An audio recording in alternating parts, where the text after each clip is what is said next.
Welcome to Review Rewind, the show where a couple of friends watch movies of old and aim to figure out if the reviewers were spot on or a little off. I'm your host, Mike. And I'm Tristan. And this week, we're talking about... Here come the Men in Black. Men in Black. Galaxy no fan. Men in Black. Men in Black. We're talking about Men in Black. Yes, we are. I forgot how much of a bop that song is. It's so good. We just had to sit there and listen to it for a while before. Yeah. So good. I never thought Will Smith would fall out so hard as he did since he slapped Chris Rock. Yeah.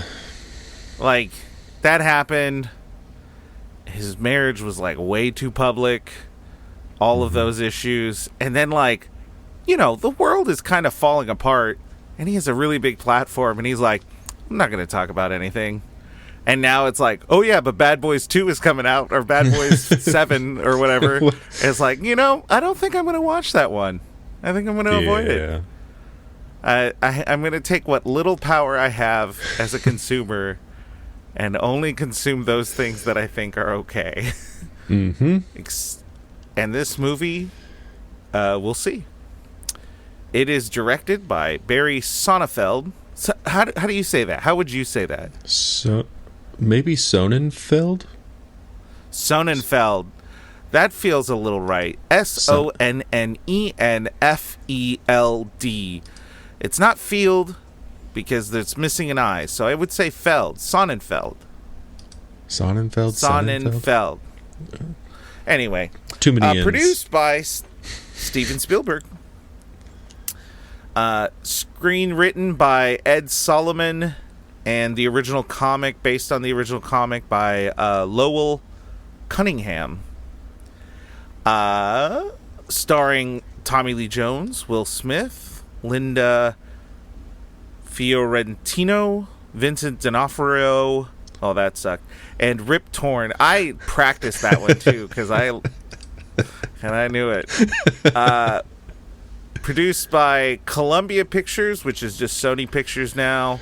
Rated PG-13. It is an action comedy sci-fi, and it released July 4th, 1997. Which, if I'm not mistaken, I might be mistaken. Now I want to. Are you looking up Independence Day? Yeah. When that came out? Because it was the year before. It was 96, and they would be absolutely idiotic to not release that on July 4th. I forget how they do that. I think it was July 3rd. Pretty close. Pretty close. But having two blockbuster movies come out almost exactly a year apart is about aliens. About aliens. Yes. Don't forget those aliens. It had a budget of $90 million, which, considering how much CGI they had to do, and that it was filmed significantly in New York, that's pretty impressive. Grossed in the U.S. $251 million, and worldwide almost $600 million. Wow. So it was an absolute success. Let's look into some of the greats that are working on it. Barry, good old Barry boy, Barry Son. He did... His first directorial movie was the 1991 adaptation of The Addams Family. The Addams Family, which those Addams Family and the Addams Family values have such an odd charm to them. But now, looking at that, it's really, like, you really see, like, glitters of that tone throughout this picture. Mm-hmm. For sure. He also did Get Shorty right before. And then his career tumbled because he did Wild Wild West. Yeah. That one doesn't hold up quite as much. He did do Men in Black 2 and 3. He did direct one episode of the 2001 Tick live action, The Tick. Is that the one with Patrick Warburton? Yes, it is. I can't do it. No. He did do 2 episodes of Pushing Daisies, which I really enjoyed that show. And he did that show was great. Wasn't that great? That is one of those show. That's one of those mid-2000 shows that didn't get a shot but was really good. It kind of in that way of like Firefly, where it was good, but the studios just didn't understand it. And he also did RV with Robin Williams. So that sucked. I wanted to talk about the writer, Ed Solomon, because for whatever reason, I didn't know he wrote this. He wrote the screenplay for it. But his first movie was Bill and Ted's Excellent Adventure, which is great. He did the sequel for that. Oh, but he also did Super Mario Bros. I know. He has a really up and down career where he has some real good winners. He also has some really bad ones, which to his defense, Super Mario Bros., whether the script was bad or not, I feel like the studio had a hand in it and going, can't make this too much like the video game, when you probably could have just made it just like the video game and it would have made a lot more money and made a lot of people happy. I don't know if it's really him to blame for that. He also did Charlie's Angels. But that is one of Krista's favorite movies. Now You See Me and Now You See Me Too? Yeah. I actually enjoyed Now You See Me, but I might be dumb for it. I don't know. I had a online interaction with Ed Solomon once where he tweeted his desk, a picture of his desk, and it was all his furniture, so the table, everything was white. So very like I guess you could say a modern appeal to it. And he had Post-it notes and writing everywhere on the picture. And so I commented, and I was like, he had a lamp there too, and I was like, I'm going to tell you right now, if you don't have a note on that light bulb, you're just wasting space. And he found that very funny enough to comment and say, I laughed out loud, and I'm still laughing about it. And I was like, nailed it. Nice. Alrighty. So, we're going to be 100% honest. We may have had trouble writing what's the plots for this week. The last few weeks, we were hit with movies that were bad, that had bad things, and were easy to make fun of. And that doesn't mean that we don't have something to make fun of this time, but spoilers. Critically acclaimed movie. Critically acclaimed. It was certified fresh. It has a 91% on the tomato meter. And it has a 72% generally favorable on Metacritic. It is a genuinely enjoyable movie from the critic perspective. Do we have issues? I'm sure. But what's the plot? It's about crapping on movies, and it's hard to do it when you're having a good time. Yeah. So I feel like we're gonna have the opposite effect of what we normally do in this. Instead of being mad about it, we're gonna be like, hey, I like this. This is good. Yeah. Anyway, would you like to start, or would you like me to start? I can start, since Alrighty. That seems to be the tradition. So, audience members, if you would, please take a moment to enjoy the smooth writing. No, not smooth, but the creative writing and smooth talking of Mr. Tristan. And I won't say your last name, but Mr. Tristan. Mr. Tristan. It's Mr. Tristan. Okay. I don't know. Sorry. All right. Here come the Men in Black. They're galaxy defenders. And they won't let you remember. Unless you have sunglasses on, then you'll remember every slimy alien gut-exploding scene in this 1997 classic. Meet Kay, a gruff, no-nonsense white guy dressed in, you guessed it, black. And he's on a mission from God. Oh wait, that's the wrong movie about guys in black suits. But don't let that classy attire fool you. This is the 90s, and in case you didn't know it, Will Smith is here to remind you as he chases the perp through NYC. And as we all know, you can't have a chase scene in the 90s in one of America's most famous cities without somebody jumping into the top deck of a double-decker tour bus full of Asian tourists. Just ask the same tourist from Rush Hour. It's been one long tour from L.A. to New York, baby. Smith plays a streetwise officer from the NYPD who unknowingly finds himself being recruited by the MIB, the secret organization tasked to protect the planet from aliens. When a giant cockroach crash lands on Earth, it's up to Kay and newly recruited Jay to stop his killing spree before the planet gets blown up by the tiniest little aliens. Sidebar: are there only 26 agents with the MIB since they're alphabetically named? Or do they do that thing when you get to the end of a spreadsheet where they just start doubling up on letters? And if that's the case, we should probably chill when they get to triple letters and Ks. Like, let's just skip over that one.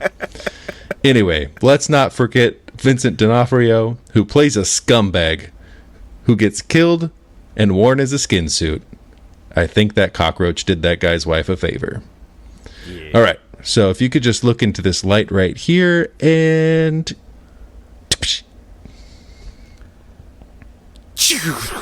That's it. For those of you that didn't get that, that's a joke about the light thingy, the neuralizer. The neuralizer, yeah. I couldn't figure out how to end my thing. So we forgot. I forgot what you said. I'm sorry. Yeah, I feel you did. The only thing I do remember is you may have missed the opportunity to call him a scumbug. Oh, scumbug instead of a scumbag. Good one. Or a skin bag. Ooh. Yeah. There was a lot there. There's a lot there. Yeah. You know, it's not my best work, but I tried. I enjoyed it.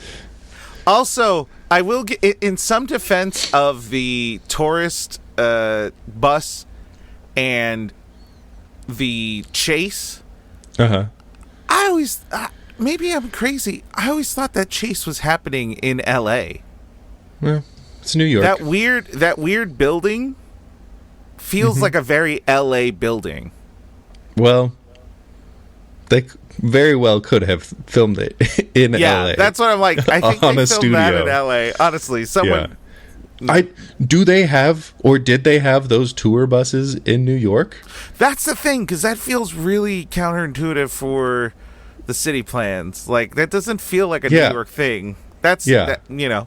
Because there's like the tour buses have seen all of Hollywood, but I feel like that's not a thing in New York. I don't feel like that's common anywhere but because you wouldn't LA. be able to go anywhere.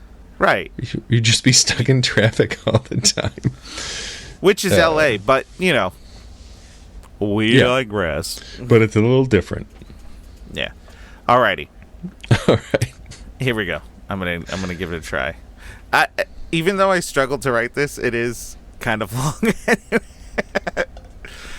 Alrighty. I also started writing stuff for Jay, and then realized that I left out like 5 minutes of the movie beforehand. And I was like, oh, this continuity's off. Yeah. So, here we go. Somewhere in the southwest of America's Southwest, we are introduced to Agent K, played by America's Southwest sweetheart, Tommy Lee Jones. who has to prevent an alien from killing a normie after a fumble by Kay's partner. And then we look at the sky. This will come into play later.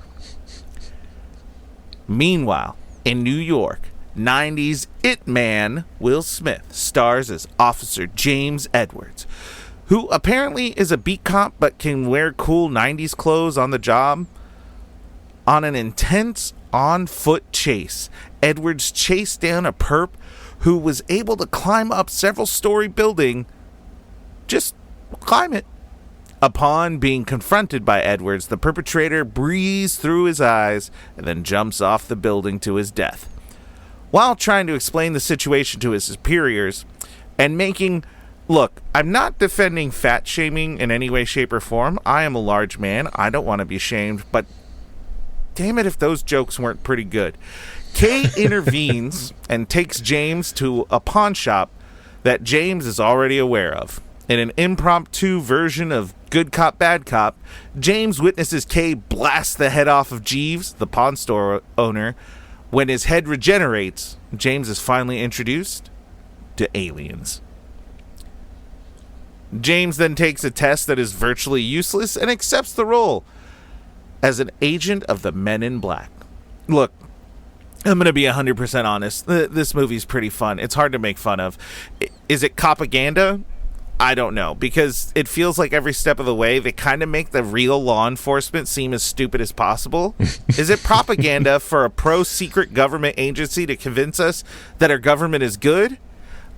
Again, kind of no, because this organization does not exist. There is no point in our government that looks this good, and every step of the way they kind of make our government look stupid.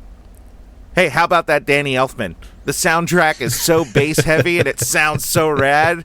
Though there is one section where it sounded like Batman Forever, where I looked it up and I realized that Danny Elfman actually didn't do Batman Forever. So did he kind of like steal an idea from a guy who replaced him? We should watch Batman Forever. Anyway, a roach comes in. It seems like a real piece of crap. Edgar is killed and the roach lives in his skin. Edgar was a real piece of crap and had it coming. But the roach also sucks. They were kind of the same person. In a very well-paced movie, we follow Kay and now Jay as they try to get closer to solving why the roach is on the planet. We learn that not all important things are big. That's what she said. And we also learned that even small things can have big implications. She also said that.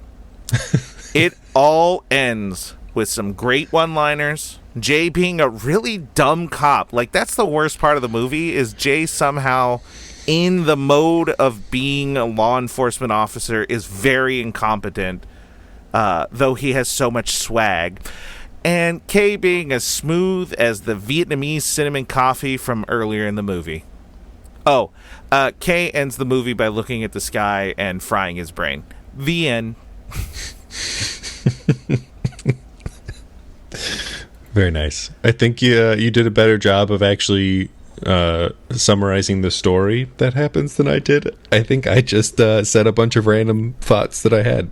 It's funny because like the movie's really straight. It doesn't hide what it is. It's like this is a funny movie that is disguised as like this sci-fi detective movie, but they show you everything the bad guy's doing, so there's no like real mystery to it. Yeah. They give you clues at every step of the way. Like this is a kid's version of a mystery, and it's, all you have to do is pay just a little bit of attention and you know what's happening in the movie. Yeah. It's not so dumbed down that you're like, well, this movie's stupid. Right. But it's not clever. so complex that you're like not knowing what's going on. It's very clever, but it's very straightforward, and it's it's not like some of the other things. To it. Yeah. Anyway, so we're kind of diving into what we thought of the movie overall. Like, it's a fun movie. There is some stuff that doesn't age necessarily well, but also not in like a super offensive way, just in a way where it just like doesn't really like make sense in today's time. Right. But all in all, it's, you know, it's pretty good. It's a good movie. Yeah, I enjoyed it. I still enjoy it. Unlike some of the other movies that we watched recently, like this is one that it's like, hey, that was a fun movie, and I enjoy it. And it was, it there are, like you said, there are some things that don't quite hold up, but I feel like it also doesn't feel like an old movie. Like there's some movies where you watch them and you're like, oh, this is so 90s. This one, like, it has moments where you're like, oh, that's super 90s what he's wearing right there. But I think the fact that most of the people are just wearing like the black suits, and like the other character is a farmer, so that's kind of a farmers wear overalls. Like there's not a lot of stuff that's like in your face 90s. So I think it's still pretty good to still watch today. I think my things with it is like, this is a weird way to put it. I think some of the people involved have had socially some questionable things happen in the past, I don't know, 10 years or so. And so there's this like feeling of like this movie is going to carry that legacy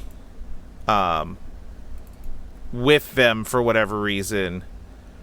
But it was, and I think we say this because we've watched Rush Hour, Billy Madison, and even The Mummy, where there were a lot of things that just didn't age well, where there's just like a lot of racism, a lot of kind of things like that.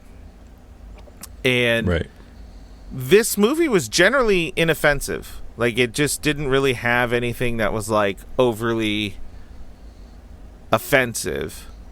Yeah, it felt, and maybe I missed it, and I could have, because it felt pretty refreshing compared to the other ones where we're like, oh, that's really racist. Like this one was like, they did a white guy and a black guy buddy cop movie without bringing that in. Being well, and that was the part that I was really curious about, because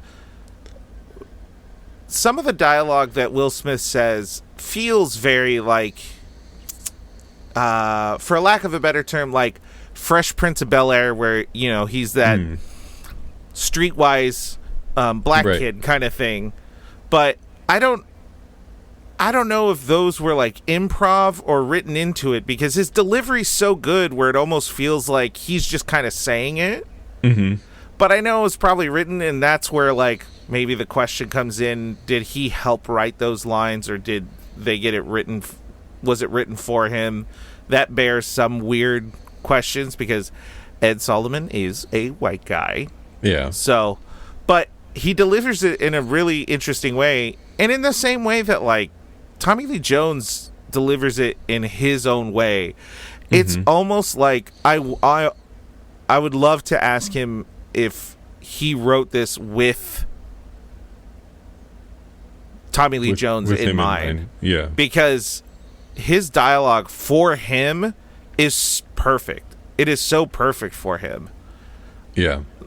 I was curious how much they let them ad-lib or I'm like, really curious about that. Put their own flair onto it, because it seems like some movies, the actor and the character are very different, but in these ones, like Tommy Lee Jones and Kay, just like, it's like butter.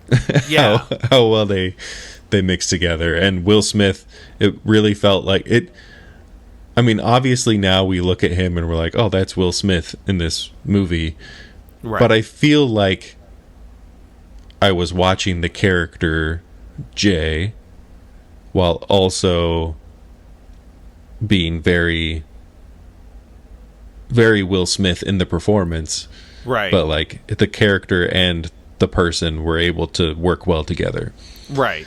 Yeah. So it really feels like they had to give them some freedom to work those lines. I have to imagine they said, like, here's the concept. Let's take a few takes of your take of that concept, of that idea trying to get performed. Right. Yeah. But overall, really enjoyed it. The pacing is so good. It's good. That is what an action comedy should be as far as pacing. Yeah. The downtime is purposeful. The downtime is used for some type of effect within the plot, character development, whatever it might be. But the transitions are all moving toward it. And it does get you into a place where you are going to have some tropes. But I think because the pacing is so good, those tropes are you kind of forgive those tropes because of the pacing. Yeah, there was no moment that it felt like the movie comes to a stop to do something. Right. And then start again. Like, it's always moving. It's a tight 1 hour and 30 minutes or however long it is. 138, I think. Like, it doesn't feel short. Like, sometimes you get a movie that's an hour and 30 minutes and you're like, that was way too fast. They did not do enough here. But this one, they hit all the notes that they needed to. There wasn't anything introduced that was too big for the movie. Right. Yeah, it was really, really good pacing. I agree. Like, the only thing it lacked, I guess you could say, is more development in Jay, because ultimately he starts the movie and ends the movie in the same maturity, in the same place. He has no growth. He's just shifting what he does. So instead of dealing with people, he's shifting it over to extraterrestrials. But he's not really changing as a person. Yeah, he hasn't become a better person because of it. Really, none of the characters have that sort of arc in this. Like, they're all who they are from beginning to end. Yeah. Yeah. Which I don't think makes the movie lack in any way. I think they did a good job of introducing the characters and establishing the characters and then moving the movie along. Yeah. Works great. What'd you like best about the movie? Oh, what did I like? There are moments, and they're very subtle moments that I like about this movie, and I think the subtle things are what make the bigger picture of the movie really great. So, for example, when James, before he's Jay, gets to the building, he goes into the elevator. Elevator opens up and he walks into the room that has a bunch of military guys sitting around, and Zed is telling them, this is what you're here for, you're going to be tested, blah blah blah. And Jay's like, hey, why are we here, what are we doing? Right. And the one guy stands up and he says because they're looking for the best of the best of the best. Yeah. And then he gives this little condescending look out of the corner of his eye, and I thought that was just a great moment to show, like, all of these guys are like, who's this fool walking in? Right. Like, he's not gonna make it, kind of. But it's just a really great glance. Right. And then there's another moment when when they're going around, Kay keeps introducing them by different names. And the first time that he introduces Jay to, I think it was the farmer's wife, he calls him Mr. Black. And Jay has this look of like, what? And then when they go to the coroner, he introduces him as Dr. White. And then there's just this small little smirk on Kay's face where I couldn't tell if it was Tommy Lee Jones trying not to break or if it was a moment of Kay just really like making himself laugh at his own joke. Because he's been messing with him the whole time in his very subtle way, and he just says, and this is Dr. White, and then he just turns away and you see the side of his mouth just turn up a little bit. I thought it was great. The relationship between Jay and Kay I think is so smooth. Like, it's so good. It didn't feel hard for them to have the relationship that they did. Like, it just fell into place really well. It seemed like they were having fun making the movie. They were having fun working together. Yeah, I think that was really good. And then honorable mentions, we've already said them, but Danny Elfman. Yeah. And the Will Smith song. Like, they're good. Yeah. Yeah, absolutely. I think I noticed the soundtrack more this time around, where I was like, oh, the bass is kind of leading this. And then the next song I was like, oh, the bass is kind of leading this. And then it was really, that was the instrument that was tying everything together. Mm-hmm. And he did excellent. Danny Elfman did a great job. The Men in Black song, as hokey as it is, it's so good. Like, it's very catchy. You got to give Will Smith credit for kind of what he did. If that was a DJ Jazzy Jeff input, whoever did the music for it also did a great job of sampling and putting that all together. And yeah, the relationship between Kay and Jay works so well because it's twofold. One, I think if it is what it is, all the dialogue is great. Like, the dialogue really works. Everything everyone is saying either is working to make you laugh, build this relationship between these characters, or move the plot along. There's no wasteful dialogue. And there's a lot of secondary dialogue and background jokes that are so good that I just didn't connect. Let's see if I have this here. So there was one part that caught me off guard so bad that let's see if I can. Here we go.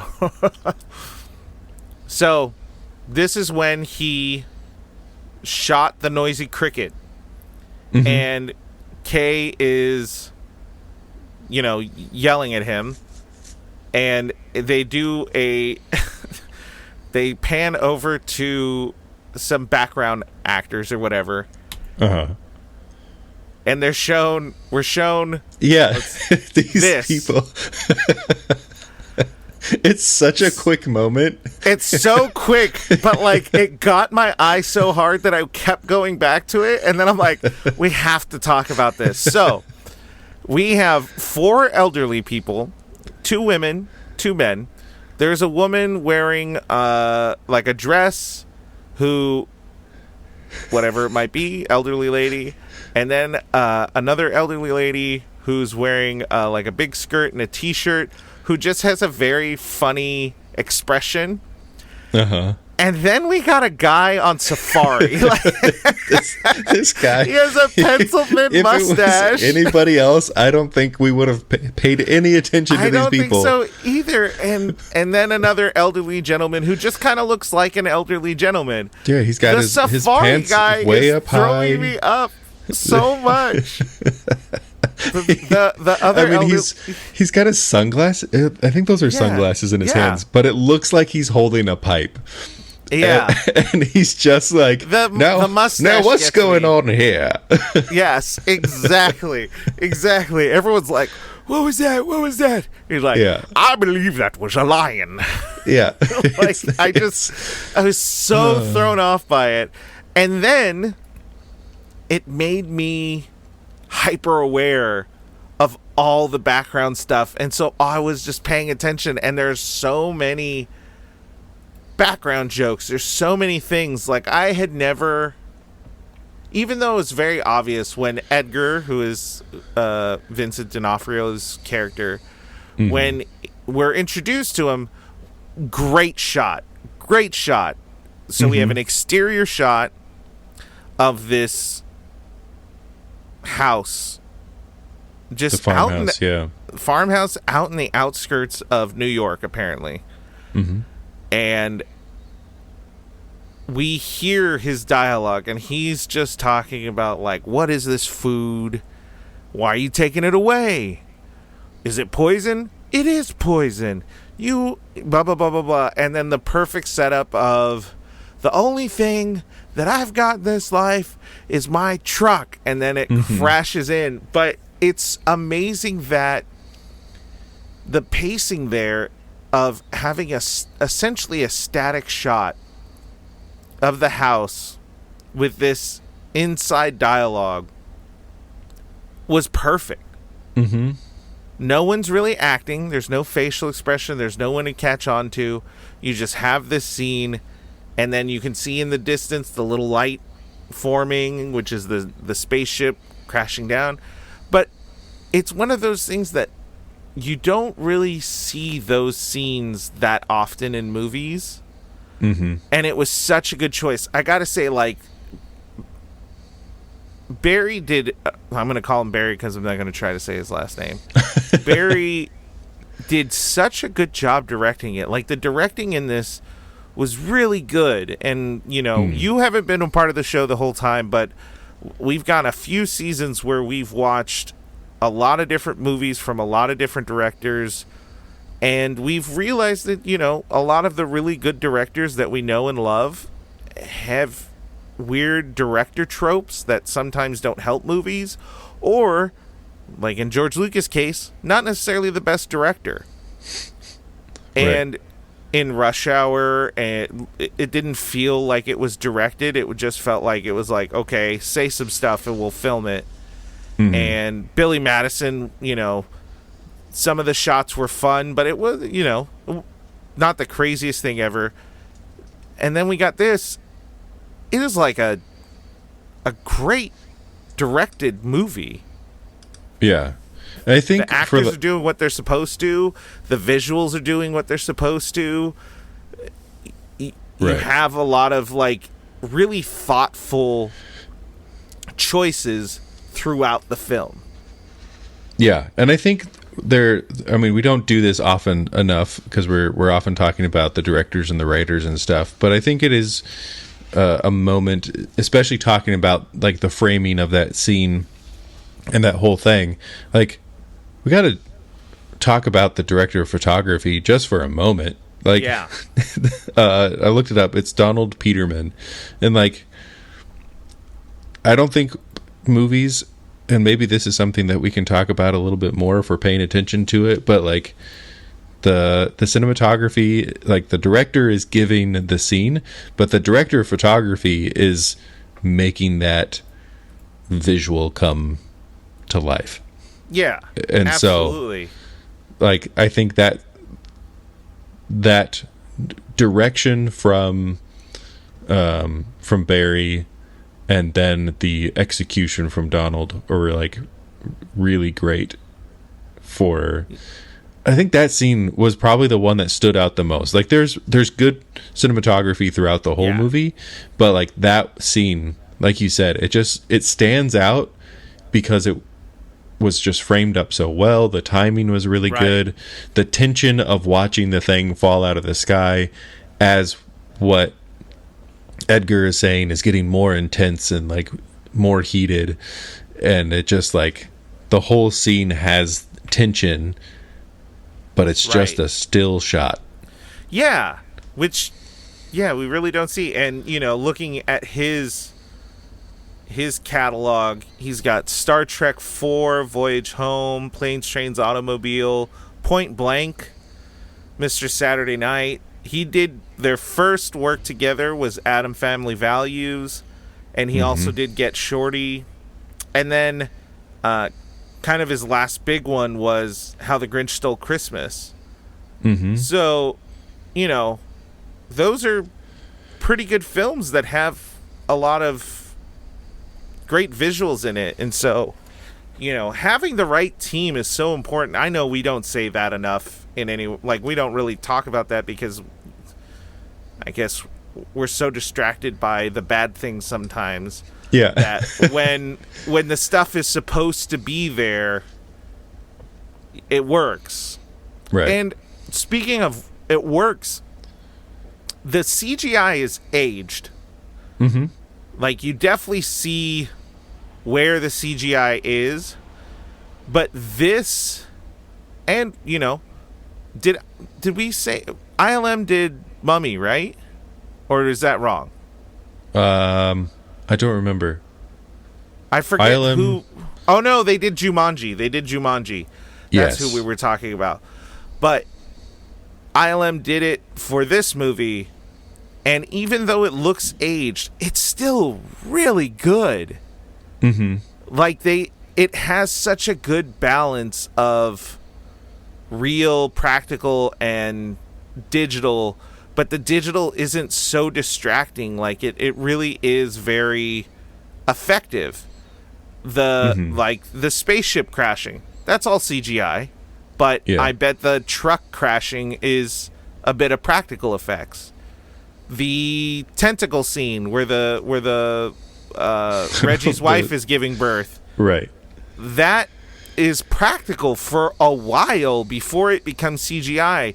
And even the CGI, it has some continuity layering problems, but it didn't take me out. I actually was having a moment where I'm like, that still looks really good. For 1997, that looks really good. Yeah. I think part of it was how they transitioned it. They just figured, it's like this movie figured out how to do the transition properly, where we were talking about the monkeys in Jumanji. On IMDb, they have the preview looping, and so I can see when Jeeves' head is regenerating, and it's clearly CGI, but the transition between the cut between CGI and Tony Shalhoub's actual head is very clean. It's really it's good, solid. Man, good job, ILM. I feel like this was a great, a nice pinpoint transition for them of really developing something new. Yeah. Yeah. I think the fact that it is aliens, too, does give us the ability to be like, okay, this can look a little bit fake. Right. And we'll still believe it because they're aliens. But yeah. Right. Yeah. Yeah, I don't know. There was just a lot that worked, a lot that was good. Yeah, even the stuff where it's like it goes from a practical, they don't really call them that in this movie, but I think in the next movie and in the animated series, the worms, the aliens that were in the coffee room, right. In the coffee room scene, I think those are practical puppets, and then they have them walking around in CG, and I didn't really think about when I saw them walking around of oh, that's different than when they were sitting. It just blended really well. Yeah. Oh, and the scene where the face opens up and it's the little guy inside the face. That's really good. There's only one scene where they kind of screwed up on the continuity or the practical effects, but when did you know that Edgar is Ayer? Because the wife kept saying Ayer. I think it's just her accent. I think no, it's the but accent. That's my point. I thought Ayer was its own name, but that was a weird moment where I was like, "Oh, Ayer," and then I finally caught that other people were calling him Edgar, and then I saw it written, and I'm like, "Is that the same thing?" Someone from the South who might know, let me know, because. Yeah, I'm flabbergasted. It's like the D doesn't exist and the G is a real soft G. Right. But anyway, so when she's like, it looks like your skin's falling off your bones or whatever it might be, and he pulls his head back, and that CGI looks great. And for the part where she faints, they have practical makeup for it. But then when it goes to the side pan. He's just holding his head, but nothing's like stretched. So it just looks like he's holding his head, and then he just like kind of moves on from that. Yeah. I was like, we skipped one thing. We didn't have the thing where he like lets go and it kind of like goes back. Goes back, yeah. That was the only time it was like, no, that took me out in the moment.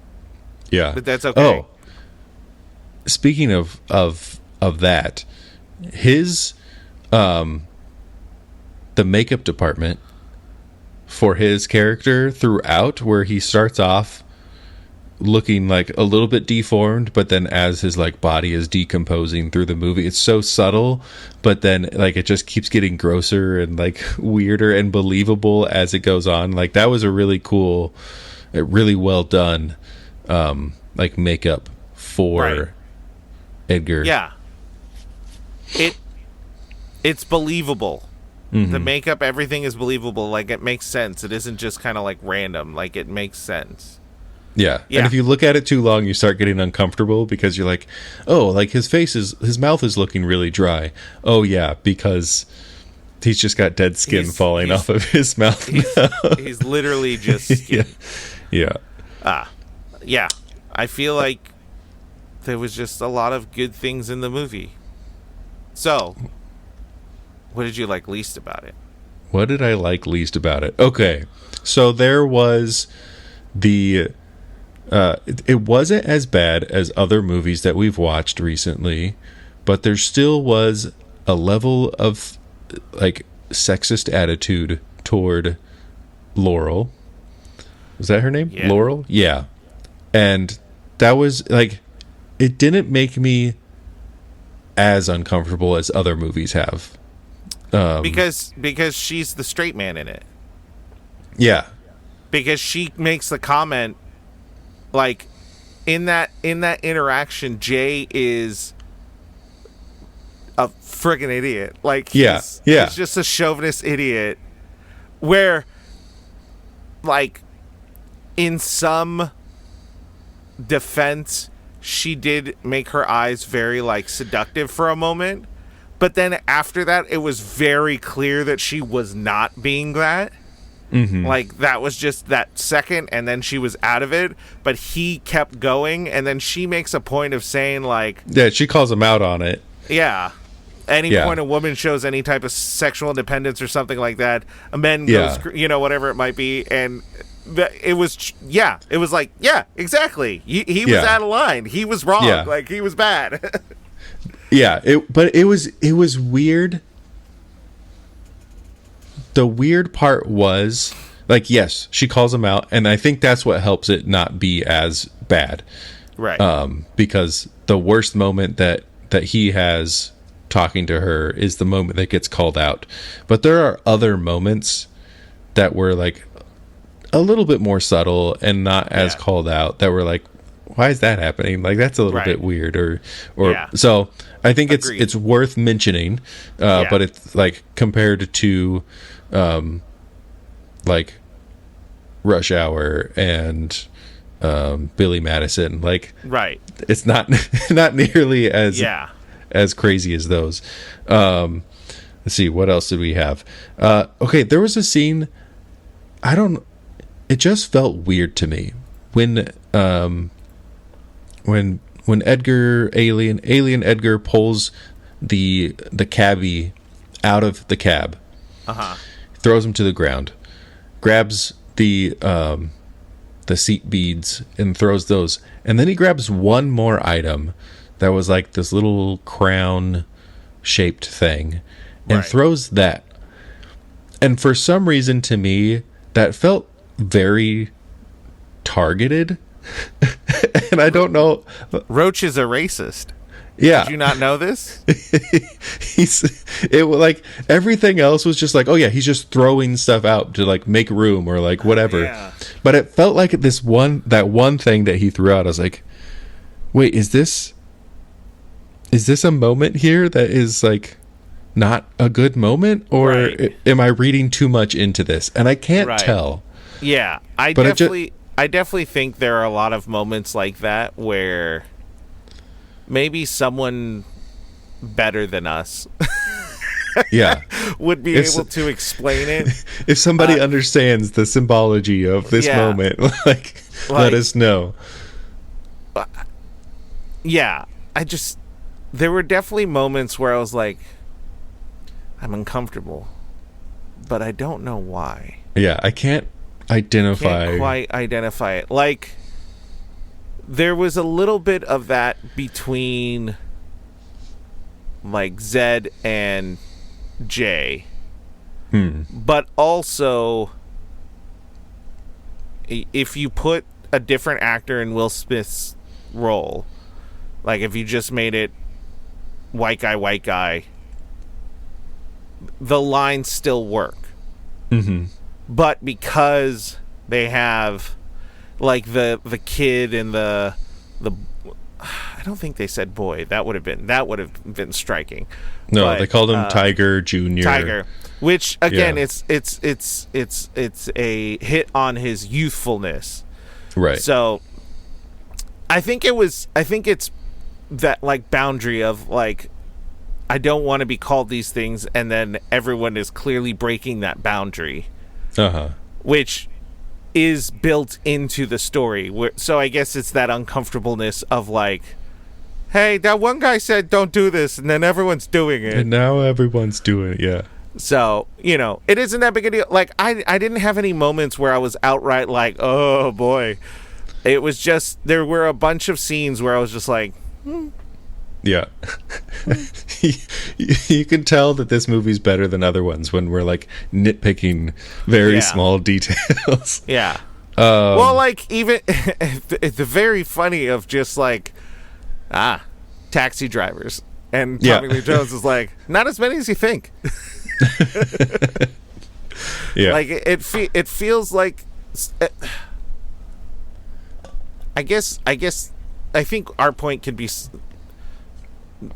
kind of summated as this movie had the guidelines that it could have said a lot of things that were offensive or and that's why like I put it in my plot of like, is it propaganda, which is propaganda for cops? Not really, because they make the cops kind of dumb. And then on top of that, if you actually take what Jay does as a quote-unquote law enforcement officer, he's kind of an idiot. Right. Like, whenever he has to come up with a story, he's tripping over his tongue. Hey, we got another screen thumbs up or something like that. The reaction things, yeah. So he stumbles over his word. He's not good at communicating. He's not good at developing a crime scene. Right. That is kind of one of those things that you should be at least trained at the stage he was at, where in the beginning of the movie, was his gun holster essentially just his jacket? Yeah. Or maybe his pants. It could have been like into the pants, like against waistband. all regulations. Yeah. It was the 90s. It's fine. It felt somewhat similar. Again, not as extreme, but similar to in Rush Hour, Jackie Chan being this great cop right in China, and then he comes to America and he's like, I don't know how to be a cop anymore. Right.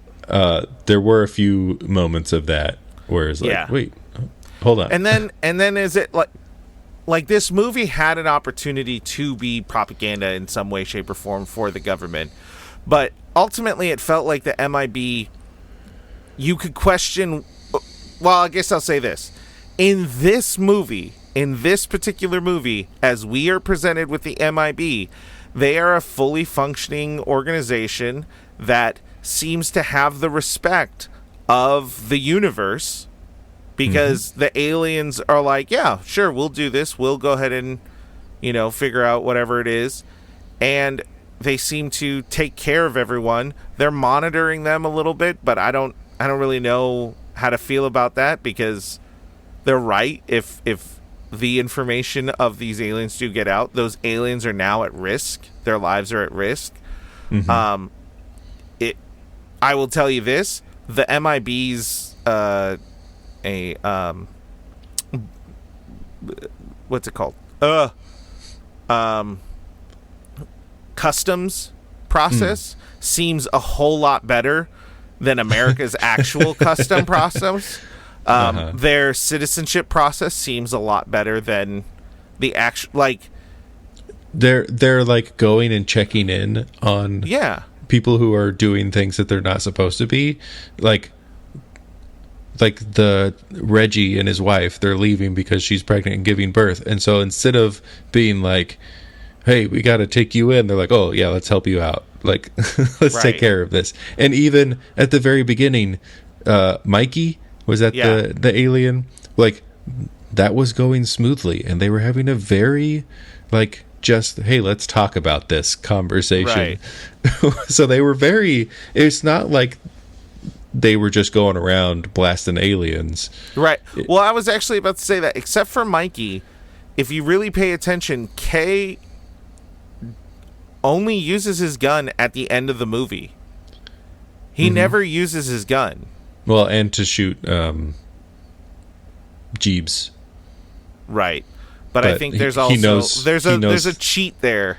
There's a cheat there. Like, he knows what's happening within that. But, like, he doesn't use it, and thus Jay is the trigger happy kind of person. It's so weird, because, like, there's a lot my brain wants to be like, this probably isn't okay, but also I don't have the capacity to tear apart what it is. You just brought up a moment that is potentially a character moment that goes against how they introduced his character. When Jay is going through the test, he does not shoot a single alien, and he shoots one bullet, and it's the cutout of the little girl, and he has his explanation of, like, what's she doing here? And then the first time he sees the roach, he just starts firing. Yeah. And and after goes against what he did before. Yeah. And after having the backfire, whatever, of the gun, proceeds to do it 2 more times. And blows a very large hole into a semi-trailer. Yeah. So that scene for him kind of didn't make sense in the moment.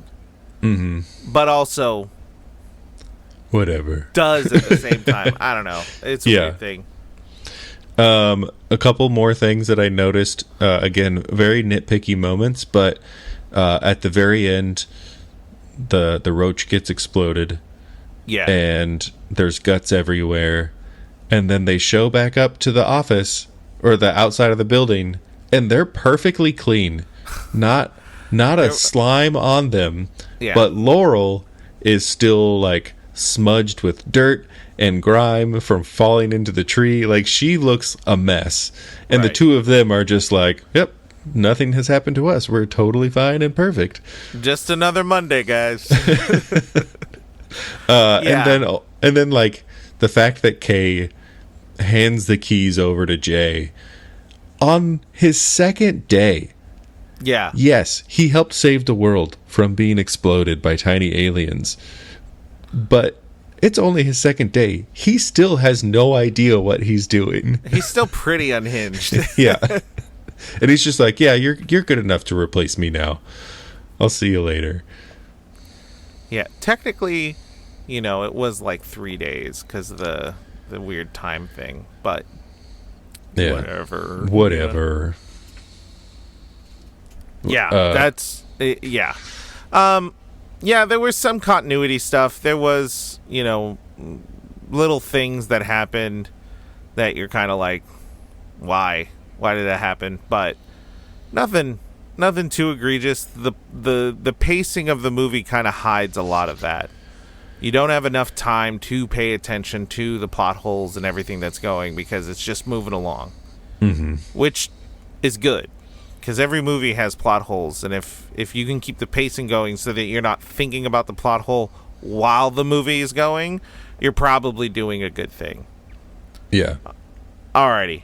Who was your favorite character? So I think my favorite character was Kay, because he plays such, like, on the surface level, he's serious. He appears to be the straight man in the comedic duo, but really, he's the weird one. He's the one that is, like, making jokes just for himself. Like, he's not making jokes to make Jay laugh. He's making jokes because he thinks it's funny. Yeah. And they're so subtle. Yeah. And I don't know. And he has a depth to him, even though he seems very one note. Like, he's just, his delivery for everything is very just kind of monotone, kind of straightforward. But then he has the moment of, like, when Jay catches him spying on the woman that he still is longing for, and they have that conversation of, like, oh, it's better to have loved and lost than never to have loved at all. And he just has this quick, like, you try it moment where it's like, oh, like, that's he hit something there. That was a deep thing. That was emotions for a man that doesn't show emotions. Right. Or even when they're introducing their relationship, and he uses the neuralizer on him, and then it flashes to them eating dinner together, and Kay is just having the time of his life, and he's laughing and telling this story, and then he's like, well, time for me to go. And then just gets, like, his character has this depth that you get moments of. So yeah, I think you texted me while we were watching it of, like, he's probably just a really grumpy guy in real life, but he he does such a good job in this movie. Like, yes, he's absolutely. a very enjoyable character. Yeah, so my favorite character was also Kay. I think Tommy Lee Jones just did a really good, like, he's a really good actor. I don't know, how he delivers, and again, it's a pacing thing. Apparently I'm a big fan of good pacing. How he goes about each joke, and Will Smith and Tommy Lee Jones back and forth is perfect. Like, it's so good where there's never a moment where you're like, these two guys are forcing it. It feels like conversations are happening. Definitely. Yeah, I think Tommy Lee Jones, or Kay, was great. I enjoyed him. I feel bad for him. You could really see the weight of 30 years of doing that, from when he was a kid to what he's given time. up. Yeah. But it puts a lot more weight to when Jay asks him, like, after he recruits, he does the test, tells him why he wants him on the team. He's like, I'll give you 24 hours to think about it, or whatever. He walks away and he says, Kay, is it worth it? And he says, it is, if you're strong enough.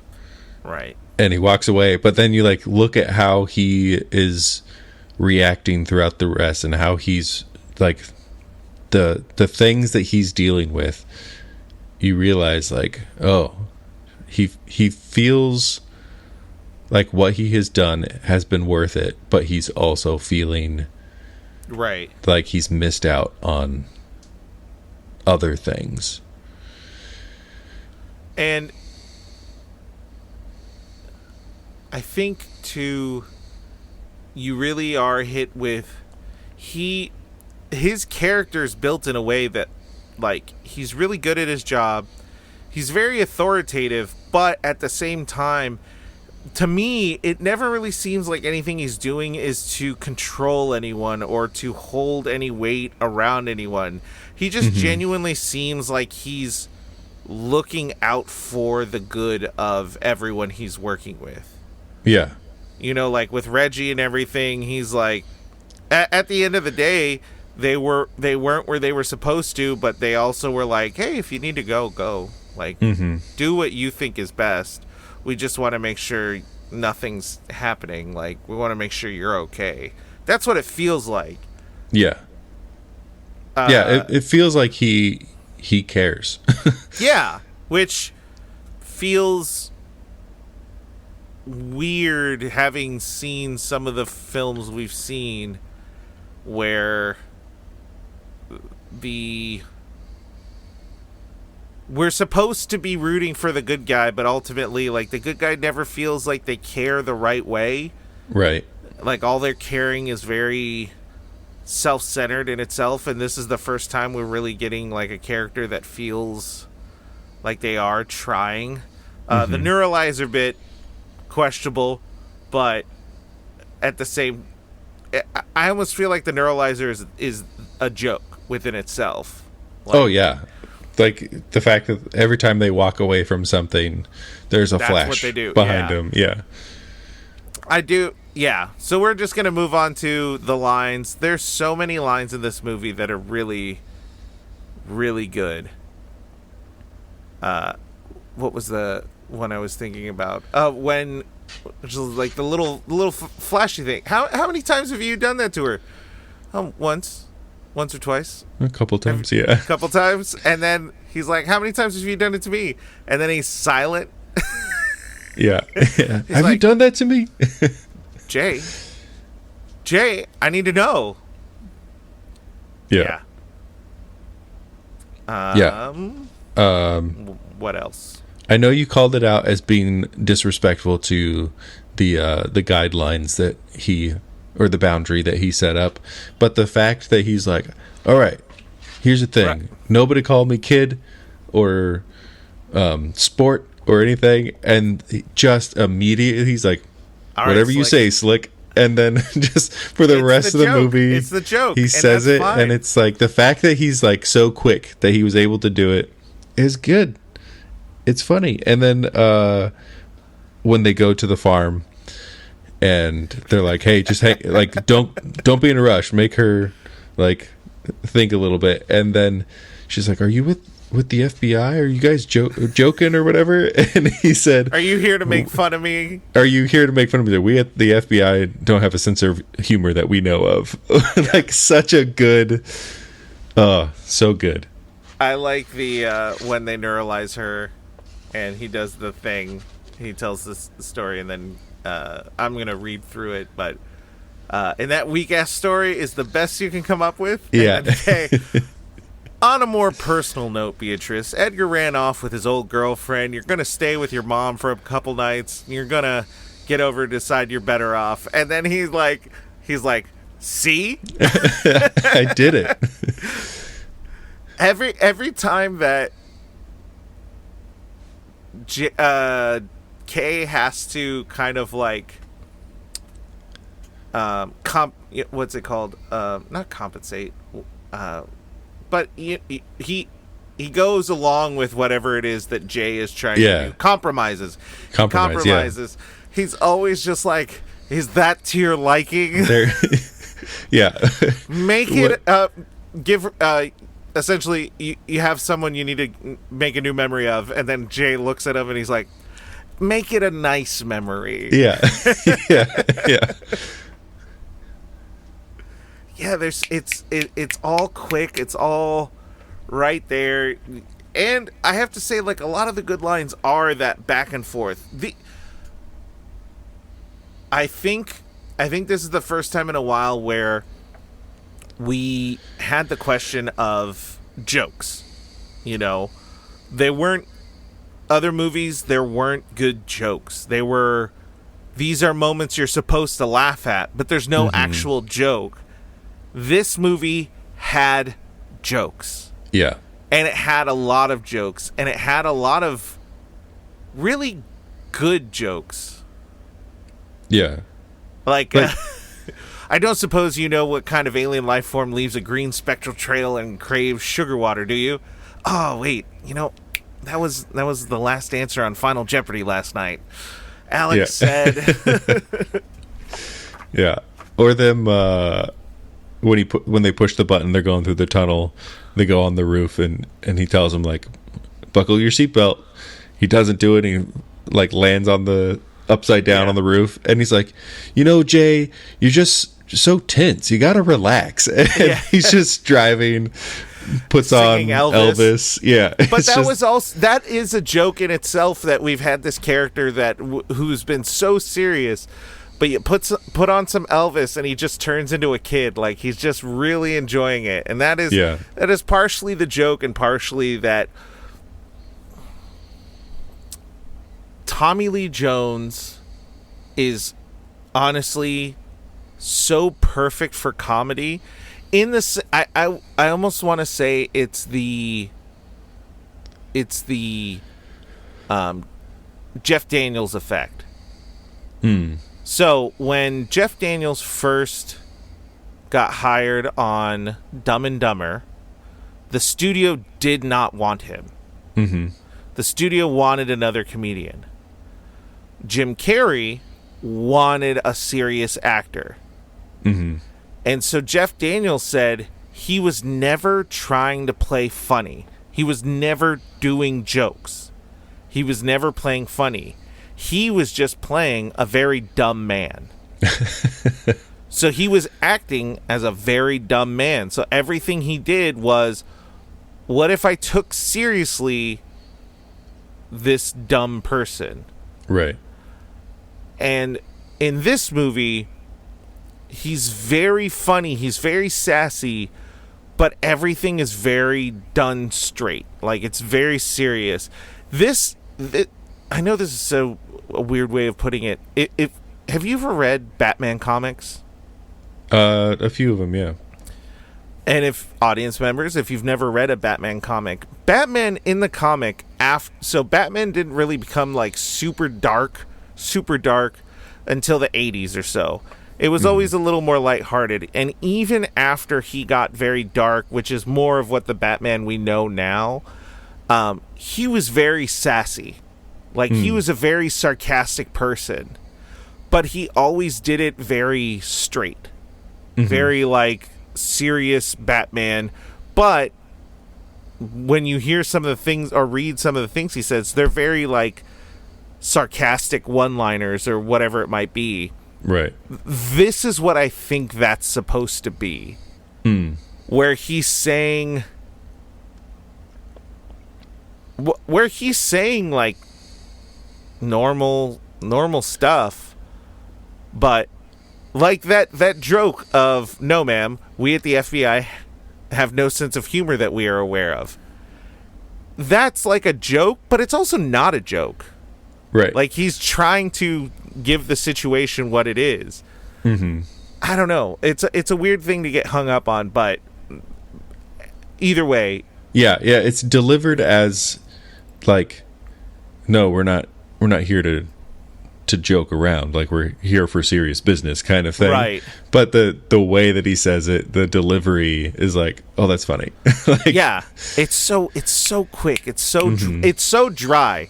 This movie is Palm Springs in August. Like, it is so dry, and I love it. I love it.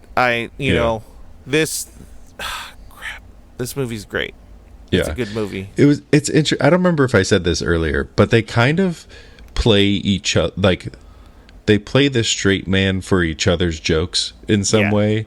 Like Kay is very straightforward with everything and very matter of fact, but he has his jokes. And like I said before, of like, he's the weird guy, and Jay is the one who's like, he has the physical, like the boisterous reaction to the weirdness, but he's still calling out like, hey, no, what you're doing is weird. Yeah. But he is by standards of 90s whatever, he was normal. Yeah. The problem with Jay's biggest fault as a character was there wasn't a consistency of context. So he seems very smart. He seems competent. He seems as though he has an idea of what he's doing. But then there were a bunch of times throughout the movie where he became very dumb. He became the rookie. He became incompetent, and he had no clue what he was supposed to be doing. So it was hard to track with him as far as, and that's what I mean with his growth. Like, we get to the end of the movie, and even though he feels like he is like the senior person now, because at the very end, but if you go to the roach fight, you know, he squishes the roach, which is very clever, but his means of fighting the roach was very dumb. Like, he was just like, I'm just gonna get hurt, I'm just gonna throw my body at it and it'll be okay. But when he had his moments with Jay, it seemed like when he was in the moments with Jay, he was perfect, like the right amount of everything. And then as soon as Jay left, he turned into someone else that was like not as good. Oh, do you mean Kay? Yeah, that one. Yeah. Tommy Lee Jones. Their letters are too similar. TLJ. Yeah. I have a new I don't know. I hope he hasn't done anything really bad. But I have a new like spark of like, man, Tommy Lee Jones is such a good actor. Like, I should really check out some of the other stuff that I haven't seen. Like, I've never seen The Fugitive. Which, oh, really? Yeah. You know, there's that one. Have you watched the sequel? No, that's a weird question. But I saw. No, what is it? There's The Fugitive, and then there's The Parolee. No, stop it. I can't remember which one it is. The Fugitive 2, Back to Jail. No, stop it. I have to look it up now. Was it him? Yeah, Tommy Lee Jones is in The Fugitive, and then he plays the same character in a sequel that does not have Harrison Ford. It was U.S. Marshals. There we go. Oh, is that really a sequel? That's a sequel to The Fugitive. Oh, I had no clue. Yeah, so I think I saw U.S. Marshals first, because that's the one with Robert Downey Jr. in it, right? And Wesley Snipes. Yes. Wesley Snipes, man. Snipes. That's the one I saw first, and it feels like it's its own movie. And then you go back and watch The Fugitive, and you're like, oh, it's the same guy doing the same thing. So anyway, I know we're getting off topic. Tommy Lee Jones is great in both of those. Okay. From what I remember. And you know what? Arguably, people are going to disagree with this, and if you do, we can fight. I don't care. I liked him in Batman Forever. You know, when he does I actually really love Batman Forever, and I don't really care what people think. Like, I really love Batman Forever. I often don't think about his Two-Face, but when he laughed when he was telling the joke and being like, oh, and then she said this and then started laughing, I was like, it's Two-Face. Yeah. Alrighty. Anyway. We digress right into the Review Rewind, where we take a look at a positive review and a negative review, and we see where it falls. And we are looking at a movie that has overall a positive response. I think this lower critic is the lowest one I found, which is only at 50. So, which is higher than some which is way higher than some of the other ones. Yeah, because I think, what was it, Billy Madison? The high one was 40. So no, I think it was 0. That was the low one. Oh yeah. The high one was 40. This one has a couple 100%, and then it has some varying within it. Again, a lot of these were written in the 90s, so when I click on the link for the whole thing, I get a 404 error code. But I do think that this positive review is short, but kind of nails it. I've read forward a little bit, and I have a little bit of issue, which we can talk about after we read it. Okay. Go for it. Okay. So 100 from USA Today. The snappy sci-fi hoot Men in Black is a kind of Independence Day for smart people. Nah. So I don't know if I agree that it's an Independence Day for smart people. I guess Independence Day has a little bit more of just like, we're blowing them up. But Independence Day to me is the one that's full of the scientists and the people that are trying to figure out like the brainy smarty things, where this one is a little bit more of just, hey, we're a couple of guys. Right. Yeah. It's the beat cop version of Independence Day. So I don't know if I would call it Independence Day for smart people, but I think comparing it to Independence Day is... I agree with it because the smart people in Independence Day are very stupid. It's true. I get, smart. Like, Independence Day was all about explosions and like, let's just do... I know it's a joke, but like the answer gets developed through Jeff Goldblum going, soda can. Oh, soda. Oh, yes. Cold. You have a cold. Oh, yes. And that's the whole the whole third act is just him going, sit on the floor and you get a cold. Oh, soda can and shoot the soda can. Maybe this is Independence Day for smart people. They did a virus on like a Mac or an Apple that somehow connected to an alien spaceship. Yeah. No, thank you. It's the dumbest thing I've ever heard. They could have been like, hey, this alien ship we have, it has an alien computer in it that we have been able to figure out how to change the code. You've convinced me. I retract my disagreement with this, because the more I think about it, even though Independence Day is full of quote unquote smart people, it is the movie that is like explosions, action, welcome to Earth, punch in the face kind of thing, where this one does take a little bit of a like, hey, we're trying to help aliens like have a home on our planet, but we want them to be safe. We want the people of Earth to be safe, so we're gonna like try to negotiate this. And Independence Day has Harry Connick Jr. making a fuss that the girlfriend is a stripper. It was very it was rude. Like live your life, do what you need to do to make the bank. All right. Like I said, I retract my disagreement with this.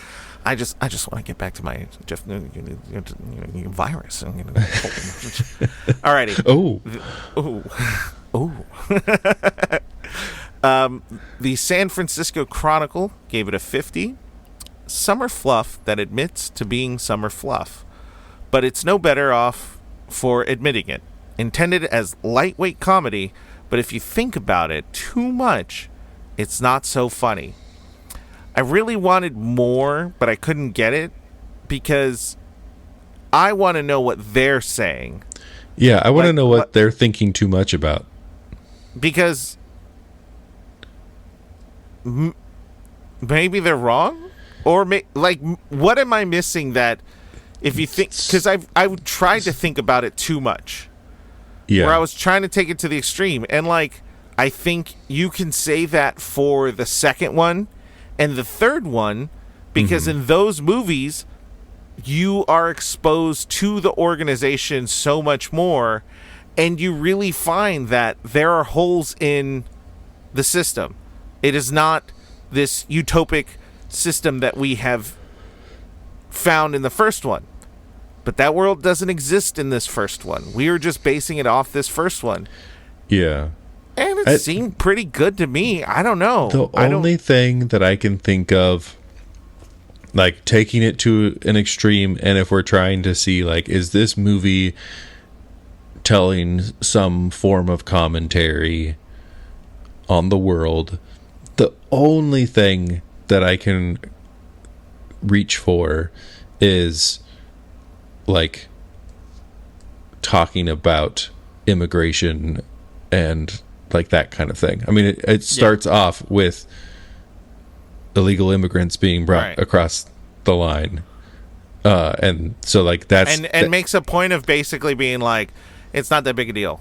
We as a people need to be. Oh, this is not an issue. Yeah. So it's possible that the person who wrote this review is looking at it from the perspective of this is a movie making commentary about immigration. Yeah. But even then, I don't know. Anyway, what kind of grade do you give it? I give this movie an A. I enjoyed it. It's fun. I find it, if it's with the other ones, we had a lot of things that we were like, oh, this is the issues that we had with it. Because I can't really think of a lot of things, I don't think I have a reason to give it less than an A. Yeah. I give it an A minus. The minus is... How do I put this? Where the review is correct is summer fluff that admits to being a summer fluff. It is a comedy for comedy's sake. It is not, as far as I can tell, it's not trying to say something. It doesn't really have a deep commentary outside of just because we're different in any way, shape, or form doesn't mean anything negative. Mm-hmm. The only aliens that they do quote unquote go after are ones that are being violent, the ones that are being... Yeah, everybody else is living peacefully. Yeah, and it's totally possible, and it's totally acceptable, it's totally okay. I don't really know if there's a message there outside of just treat people nicely. Just be nice to people. That's what it felt like. Other than that, it's comedy. It's a sci-fi comedy. It's a comedy about aliens. And it does exactly that. Yeah. So there's the A. The minus is there for just one or two couple things. Other than that, it deserves to pass with flying colors. It's a 92. Sure. It's a 92 to me. It's good, solid, does the job. Oh, I guess technically I agree with the 91% on Rotten Tomatoes. I would agree with that. Mm-hmm. Oddly enough, the audience score is 80%. With over 250,000. Whoa.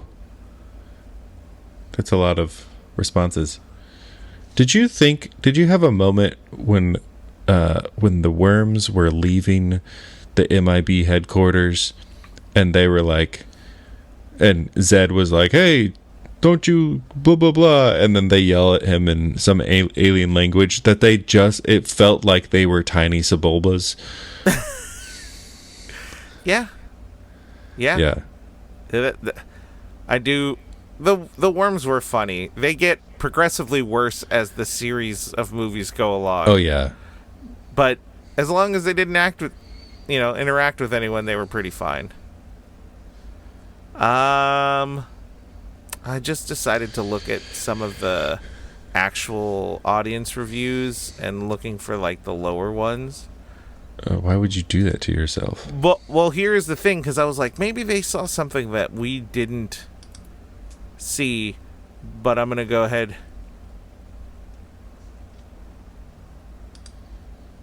Oh. What is March 29th, 2022.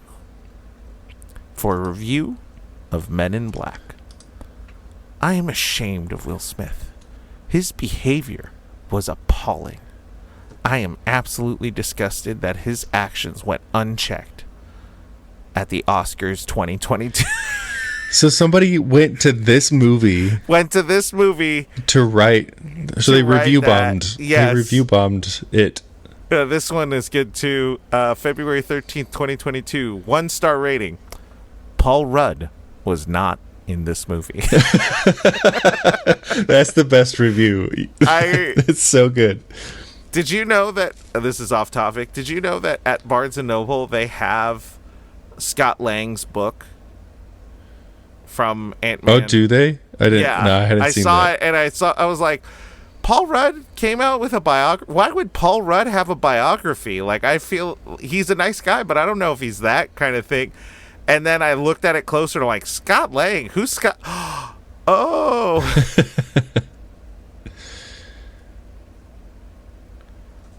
Oh yeah. I mean, there are people.